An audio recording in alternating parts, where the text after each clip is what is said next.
નમસ્કાર દર્શક મિત્રો, @ગુજરાતમાં આપનું સ્વાગત છે। આ જુલાઈ મહિનાની શરૂઆત આમ આદમી પાર્ટીના ડેડિયાપાડાના ધારાસભ્ય ચૈતર વસાવા માટે ભારે રહી હોય તેવું લાગી રહ્યું છે, કારણ કે મહિનાની શરૂઆતના દિવસોમાં જ એક બેઠકમાં થયેલી માથાકૂટે તેમને જેલના સળિયાની પાછળ ધકેલી દીધા છે અને હવે આગામી દિવસોમાં તેમની દિવસે ને દિવસે મુશ્કેલીઓમાં વધારો થઈ રહ્યો છે। એક બાદ એક કોર્ટે તેમની જામીન અરજીને નામંજૂર કરી દીધી હતી, જેના કારણે તેમને હાઈકોર્ટ સુધી લાંબુ થવું પડ્યું હતું। પરંતુ હવે તો ત્યાં પણ તેમને જામીન નથી મળ્યા, કારણ કે ગુજરાત હાઈકોર્ટમાં તેમની જામીન અરજી પરની જે સુનાવણી હતી તે મુલતવી રાખવામાં આવી છે। એટલે કે તેમને આ મહિનો હજુ પણ જેલમાં જ રહેવું પડશે। પરંતુ હવે જ્યારે તેમને હજી પણ જામીન નથી મળ્યા, ત્યારે આ મુદ્દે ભાજપના સાંસદ મનસુખ વસાવા ગુસ્સે થઈ ગયા છે। જી હા, જાણીને તમને નવાઈ લાગશે કે જે મનસુખ વસાવા બે દિવસ પહેલાથી જ આમ આદમી પાર્ટી અને ચૈતર વસાવાના વિરુદ્ધમાં નિવેદનો આપી રહ્યા છે, જેમાં તેમને હાલમાં જ એક એવું નિવેદન આપ્યું હતું કે આદિવાસી સંમેલનો કરીને કઈ ચૈતર વસાવા છૂટી નથી જવાના। ત્યારે હવે આવામાં ચૈતર વસાવાનો જેલવાસ લંબાતા મનસુખ વસાવા કેમ રોષે ભરાયા છે, તો તમને જણાવી દઈએ કે જે રીતે નર્મદાના ડેડિયાપાડાના ધારાસભ્ય ચૈતર વસાવાની વિરુદ્ધમાં પોલીસે એક કેસને લઈને નર્મદાની જ્યુડિશિયલ અને સેશન કોર્ટે તેમની જામીન અરજી નામંજૂર કરી દીધી હતી, જેના બાદમાં ચૈતર વસાવા હાઈકોર્ટમાં ગયા, જ્યાં પણ તેમની જામીન અરજીની સુનાવણી લંબાવવામાં આવી છે। તેને લઈને આમ આદમી પાર્ટીના કાર્યકરો ભાજપ અને મનસુખ વસાવાને જવાબદાર ગણાવી રહ્યા છે। ત્યારે હવે મનસુખ વસાવા આ બાબતે ગુસ્સે થઈ ગયા છે। આ બાબતે સાંસદ મનસુખ વસાવાએ સોશિયલ મીડિયાના માધ્યમથી પોતાનો રોષ વ્યક્ત કર્યો હતો। તમે જણાવ્યું હતું કે નર્મદા જિલ્લા આમ આદમી પાર્ટીના ઉપપ્રમુખ દેવાભાઈએ જે પ્રકારનું સ્ટેટમેન્ટ આપ્યું છે, તેના કારણે કોર્ટે ચૈતર વસાવાના જામીન રદ કર્યા હતા। આમાં મારો કે ભાજપનો કોઈ રોલ નથી। હું આદિવાસીઓના વિકાસમાં માનું છું। આવી રીતે કોઈની સાથે લડાઈ ઝઘડા કરવાથી તો આદિવાસીઓનો વિકાસ રૂંધાય છે। આની સાથે જ વ્યક્તિ વિકાસ પણ રૂંધાઈ રહ્યો છે, જેથી કોઈના ઉપર આક્ષેપબાજી કર્યા વગર કાનૂની લડાઈ લડો, એમાં જ બધાનું હિત છે।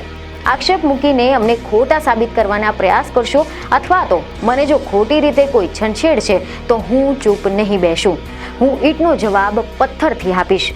હું કોઈ સાહુકાર નથી, હું બધું જ જાણું છું, પરંતુ હું કોઈની સાથે દુશ્મનાવટ બાંધવા નથી માંગતો।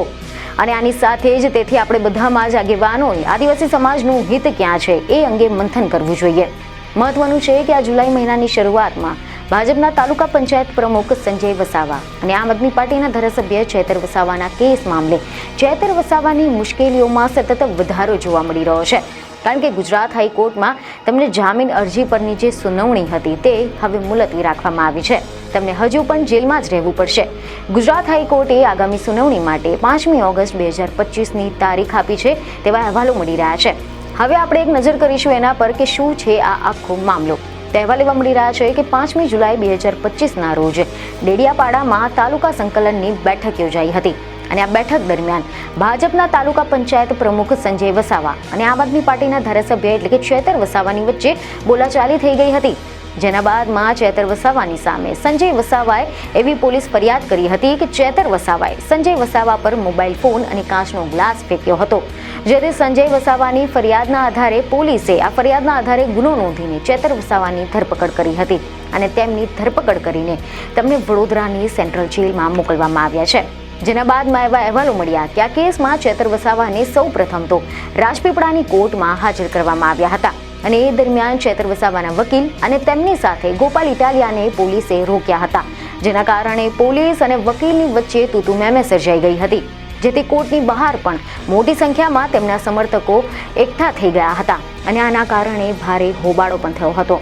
આ દરમિયાન ચૈતર વસાવાની જામીન અરજી પર રાજપીપળા કોર્ટે ફગાવી દીધી હતી અને પોલીસ દ્વારા માંગવામાં આવેલા 5 દિવસના રિમાન્ડને પણ નકારી કાઢ્યા હતા।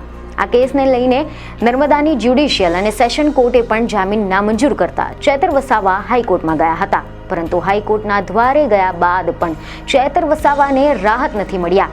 અહેવાલ એવા મળી રહ્યા છે કે ગુજરાત હાઈકોર્ટમાં ગઈકાલે ચૈતર વસાવાની જામીન અરજી પર સુનાવણી હાથ ધરવામાં આવી હતી, જેને હાલ આગામી 5મી ઓગસ્ટ 2025 સુધી સ્થગિત રાખવામાં આવી છે, જેથી ચૈતર વસાવાને હજુ પણ જેલમાં જ રહેવું પડશે।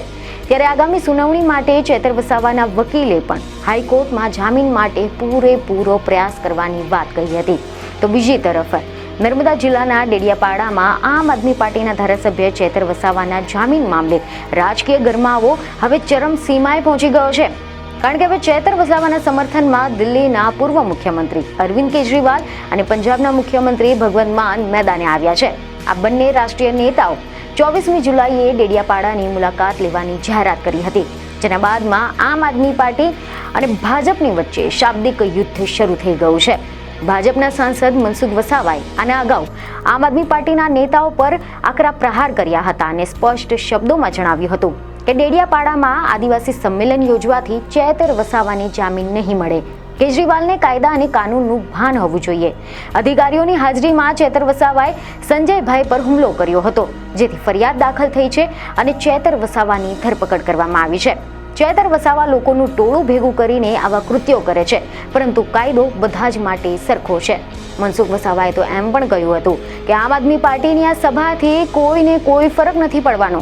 આની સાથે જ અરવિંદ કેજરીવાલ અને ભગવંત માન પર લોકોને ઉશ્કેરવા માટે ડેડિયાપાડા આવવાનો પણ તેમને સીધો આરોપ મૂક્યો હતો અને કહ્યું હતું કે આ વિસ્તારમાં લોકોને ઉલ્લુ બનાવવાનું છોડી દો. તો હવે આ મુદ્દે તમારું શું કહેવું છે તે અમને કમેન્ટમાં જરૂરથી જણાવો. બીજને ખબરો સાથે ફરી મળીશું. ધન્યવાદ.